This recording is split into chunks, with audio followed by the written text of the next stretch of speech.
Exercice 14. Un rayon se propagant dans l'air pénètre dans une demi-sphère de cristal de baccarat d'indice de réfraction en 60, en faisant un angle de 55 degrés avec la surface de séparation des deux milieux. Schématisons la situation.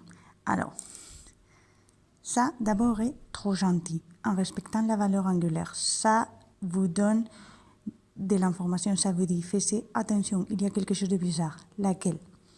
En faisant un angle de 55 degrés avec la surface dans tous les schémas. Ça serait le schéma de l'exercice 14, d'accord? Il faut faire la surface de séparation des deux milieux. On dit milieu 1 c'est l'air, milieu 2 c'est le cristal. Normal, c'est la perpendiculaire. Donc, on trace la droite perpendiculaire. Et l'exercice dit, le rayon incident fait un angle de 55 degrés par rapport à la surface. Donc, ce n'est pas cet angle par rapport à la normale. C'est cet angle par rapport à la surface qui sépare les deux milieux. Cet angle ne m'intéresse pas. L'angle dont j'ai besoin, c'est I, angle d'incidence, parce que I', angle de réflexion, égale à cet angle.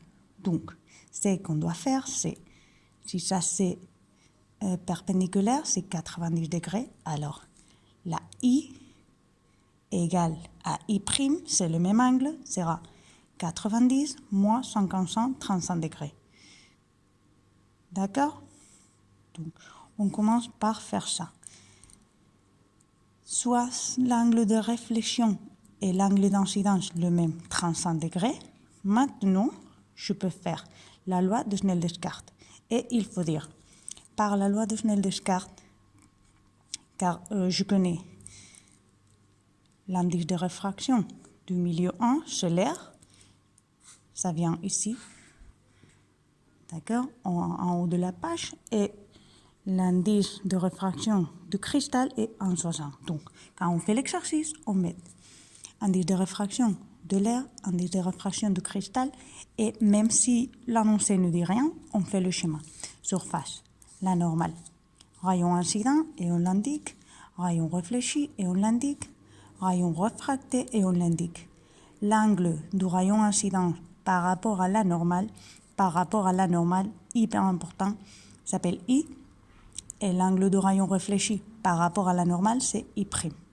Alors, on met donc 55, je sais que la différence est 35. Donc, l'angle de rayon incident égale à l'angle de rayon réfléchi égale 35 degrés.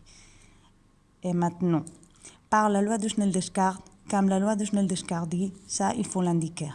Une phrase, juste loi de Snell-Descartes, mais il faut l'indiquer. L'indice du milieu de réfraction 1 fois le centre de l'angle du rayon réfléchi égale à l'indice du milieu de réfraction 2 fois l'angle du rayon réfracté. Je vous rappelle. Vous avez ça dans le PDF que je vous ai ajouté. Angle d'incidence, angle de réflexion, angle de réfraction. Normal, perpendiculaire. Donc, loi de Snell-Descartes, on continue, égale, voilà. L'indice de réfraction du milieu 1, je le connais car c'est l'air. On me la donne, c'est 1.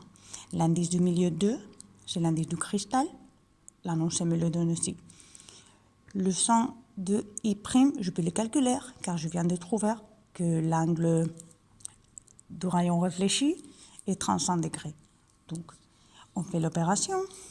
Voilà, 1 fois le sens de 35 sur 1,60 égale, et c'est ça le résultat. Donc, ça c'est le sens. On fait avec la calculatrice l'envers, arc-100, et on trouve l'angle de réfraction. Voilà, j'espère que vous avez compris.